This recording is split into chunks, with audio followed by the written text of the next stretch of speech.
మీరు ఎప్పుడైనా 365 days paid leave గురించి విన్నారా? అది కూడా ఒక్క రోజు కూడా వర్క్ చేయకుండా. చైనాలో ఒక ఆఫీస్ పార్టీలో లక్కీ డ్రా పెట్టారు. ఆ లక్కీ డ్రాలో ఒక ఎంప్లాయీకి బంపర్ ఆఫర్ తగిలింది. అదే ఈ 365 డేస్ ఫుల్లీ పెయిడ్ లీవ్. అంటే 1 ఇయర్ మొత్తం ఇంట్లో కూర్చొని చిల్ అవ్వచ్చు, కానీ మంత్లీ మన అకౌంట్ లో శాలరీ క్రెడిట్ అవుతూనే ఉంటుంది. అసలు ట్విస్ట్ ఏంటంటే ఆ కంపెనీ బాస్ ఈ ప్రైజ్ ని ఒక ఫన్ కోసం పెట్టాడు. సో లక్కీ డ్రాలో ఈ డిప్ ఎవరికి రాదని అనుకున్నాడు, కానీ ఆయన అన్లక్కీ. ఎందుకంటే అదే కంపెనీలో వర్క్ చేస్తున్న ఒక మేనేజర్ కి లక్కీ డ్రాలో ఈ డిప్ వచ్చింది. అది తెలిసి ఆ కంపెనీ బాస్ షాక్ అయ్యాడు.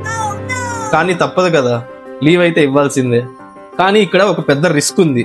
నెటిజన్స్ ఏమంటున్నారంటే 1 ఇయర్ తర్వాత తిరిగి మళ్ళీ జాబ్కి వస్తే అతని స్కిల్స్ స్టిల్ అలాగే ఉంటాయా, మళ్ళీ తిరిగి వర్క్ చేయగలడా, వచ్చిన తర్వాత అతని జాబ్ నిజంగానే ఉంచుతారా పీకేస్తారా అని డౌట్ ని ఎక్స్ప్రెస్ చేస్తున్నారు. మీరు అయితే ఏం చేస్తారు? ఆ పెయిడ్ లీవ్ తీసుకుంటారా లేక దాని బదులు క్యాష్ అడుగుతారా? కింద కమెంట్ చేసి చెప్పండి.